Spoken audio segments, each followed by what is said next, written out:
காலை பொழுதிலும் கூட இது வானத்தின் வாசல் ஊழியத்தின் மூலம் உங்களை சந்திப்பதில் கர்த்தருக்குள் மிகுந்த சந்தோஷம் அடைகிறேன்.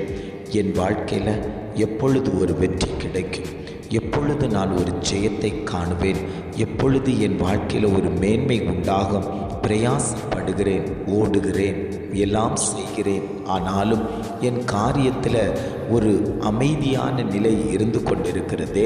நான் என்ன செய்வேன்? என்னுடைய வேகம் இனி அதிகரிக்க வேண்டுமா? தேவ சமூகத்தில் காத்திருக்கக்கூடிய நேரத்தை அதிகரிக்க வேண்டுமா? தேவனோடு உறவாடக்கூடிய நேரத்தை அதிகரிக்க வேண்டுமா?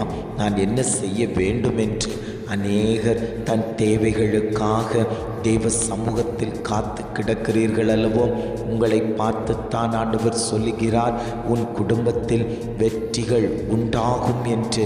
ஆவியானவர் இன்றைய காலை பொழுதில் ஒவ்வொரு குடும்பங்களையும் பார்த்து ஆண்டவர் வாக்கு கொடுத்து கொண்டிருக்கிறார். இன்றைய காலை பொழுதிலும் கூட ஆண்டவர் நமக்கு தரக்கூடிய நல்ல வார்த்தை என்னவென்றால் 1 சாமுவேல் 2ஆம் அதிகாரம் 30ஆம் வசனம் இவ்வாறாக சொல்லுகிறது, என்னை கனம் பண்ணுகிறவர்களை நான் கனம் பண்ணுவேன். வசனம் இவ்வாறாக சொல்லுகிறது, என்னை கனம் பண்ணுகிறவர்களை நான் கனம் பண்ணுவேன். இன்றைக்கு நீங்கள் கர்த்தரை கனம் பண்ணுகிறீர்களா? மனிதர்களை கனம் பண்ணுகிறீர்களா? கர்த்தரை தூரமாய் வைத்துவிட்டு மனிதனுக்கு முதலிடம் கொடுக்கிறீர்களா? சற்று சிந்தித்து பார்க்க வேண்டும். ஆண்டவர் சொல்லுகிறார், என்னை கனம் பண்ணுகிறவர்களை நான் கனம் பண்ணுவேன்.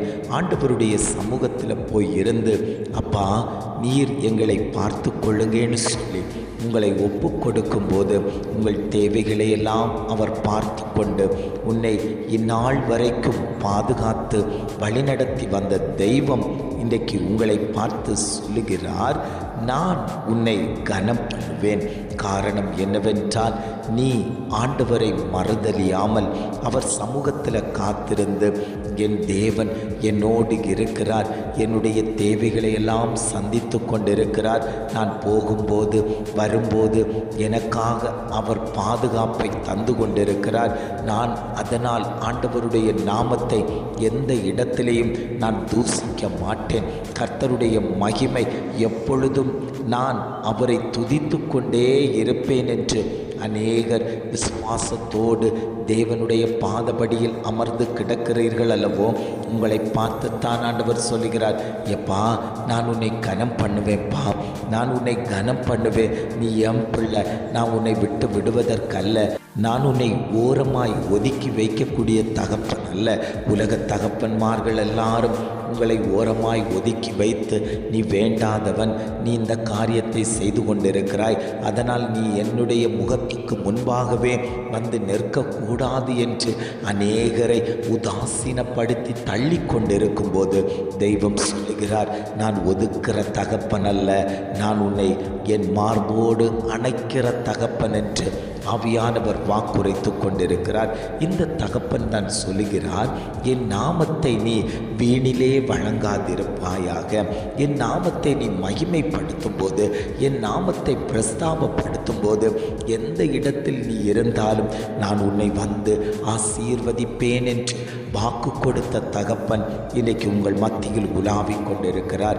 ஆண்டவரே, என் குடும்பத்தில் வாருங்கப்பா, என் பிள்ளையினுடைய காரியத்தில் கர்த்தருடைய கரம் வைக்கப்படட்டும், அவனை மேன்மைப்படுத்துங்கப்பா, அவனை உயர்த்துங்க ஆண்டவரே.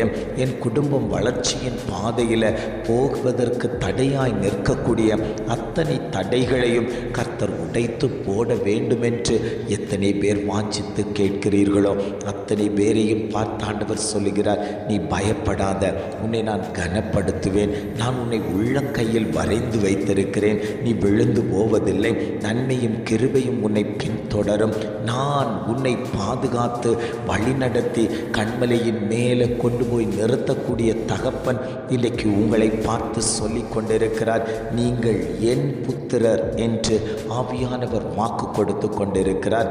நீங்கள் கர்த்தரை மகிமைப்படுத்தும் போது, கர்த்தரோடு கூட நடக்கும்போது, ஆண்டவர் என்னுடைய வாழ்க்கையில் அநேக அற்புதங்கள் செய்தார், அவருக்கு நான் நன்றி செலுத்துவேன் என்று சொல்லி அநேக தெய்வங்களை தேடி ஓடாமல் உண்மையுள்ள விசுவாசமாய் உயிருள்ள தேவனை நீங்கள் தேடி வருகிறீர்கள் அல்லவோ, அந்த தெய்வம் உங்களுடைய வாழ்க்கையில் ஒரு பெரிய மாற்றத்தை அவர் தந்து உன் மேன்மையை உயர்த்தி காண்பிப்பேன் என்று ஆவியானவர் வாக்கு கொடுத்து கொண்டிருக்கிறார். தாவீதை பாருங்கள், அவன் தேவ சமூகத்திலே அமர்ந்து கொடுக்கக்கூடிய ஒரு மனுஷனாய் இருந்தான்.